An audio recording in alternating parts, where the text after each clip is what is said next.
This is our Group 3 presentation focusing on segregation, and some topics that we'll be discussing are de jure and de facto segregation and their differences. We will go over the term busing, white flight, and affirmative action, and include some SCOTUS cases that offer important precedents to our area. De jure segregation refers to racial segregation that's enforced by the law. A perfect example of this would be the Jim Crow laws that infested the South starting in the early 19th century. De jure segregation mandates the segregation of housing, schooling, and other public facilities, all based on one's race. This is also the type that was originally being fought by Thurgood Marshall and the NAACP. De facto segregation is practiced by society rather than being enforced by law. Common examples include personal choice, discrimination, income inequality, and historical patterns. These are not set by law, but by social standards and individual choices. Because of this, de facto segregation is much harder to challenge than segregation written into law, since there is no single policy to protest. This means it's a constitutional way to segregate, though it's not enforced.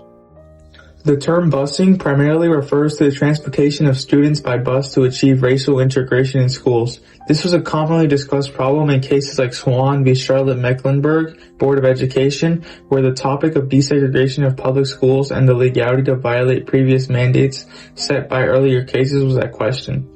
In 1971, in Swan v. Charlotte-Mecklenburg Board of Education, the Supreme Court unanimously ruled that the court-ordered busing was constitutional and an appropriate tool for desegregating public schools. Busing was most often considered unpopular with most parents in the North and South, and often created problems with the people with oppositions to desegregation. The people in favor, though, thought it was necessary in order to secure equal protection and strike down on unfair laws. Concerns of the SCOTUS case, University of California v. Bake. The 1978 Supreme Court case, Regents of the University of California v. Bake, concerned the constitutionality of affirmative action, specifically whether fixed racial quotes in university admissions violated the Equal Protection Clause, with the court ruling that while racial quotas were unconstitutional, race could be considered as one factor among many to achieve diversity in higher education.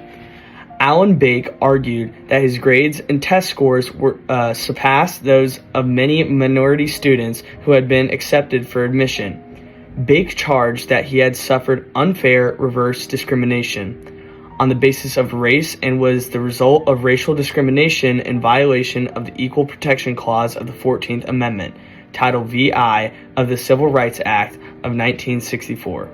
The court ruled no and yes. There was no single majority opinion. 4 of the justices contended that any racial quota system supported by government violated the Civil Rights Act of 1964.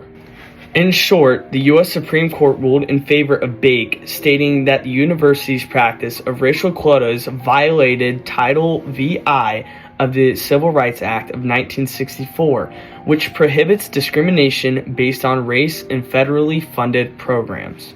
Affirmative action refers to a set of practices and policies designed to create more equal opportunities for people who have historically been treated unfairly. Instead of ignoring the past, it acknowledges that some groups have faced long-term barriers that still affect them today. The main goal of these policies is to address both past and present discrimination by increasing access to education, jobs, and resources for underrepresented groups. The idea is to move society toward greater fairness and balance overall. Groups that often benefit from affirmative action include women, racial minorities, veterans, and members of the LGBTQ+ community. One common example is financial aid or scholarships aimed at students from disadvantaged backgrounds to help level the playing field. However, affirmative action is also controversial. Critics argue that these policies can be unfair to majority groups such as white males because they believe opportunity should be based on only individual merit. Proponents respond by saying affirmative action is not about giving unfair advantages, but by correcting long-standing inequalities. They argue that it helps make up for historical discrimination and provides opportunities that many people otherwise wouldn't have access to.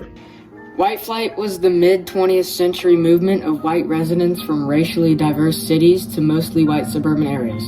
It was driven by racial prejudice, fear of crime, and opposition to desegregation, and was supported by discriminatory housing policies, highway expansion, and suburban development. As a result, cities lost tax revenue and resources, leading to urban decline, while suburbs became wealthier and more racially homogeneous. This movement increased racial segregation and economic inequality. The Supreme Court case Milliken versus Bradley limited efforts to reverse these effects by ruling against cross-district school desegregation unless direct responsibility could be proven.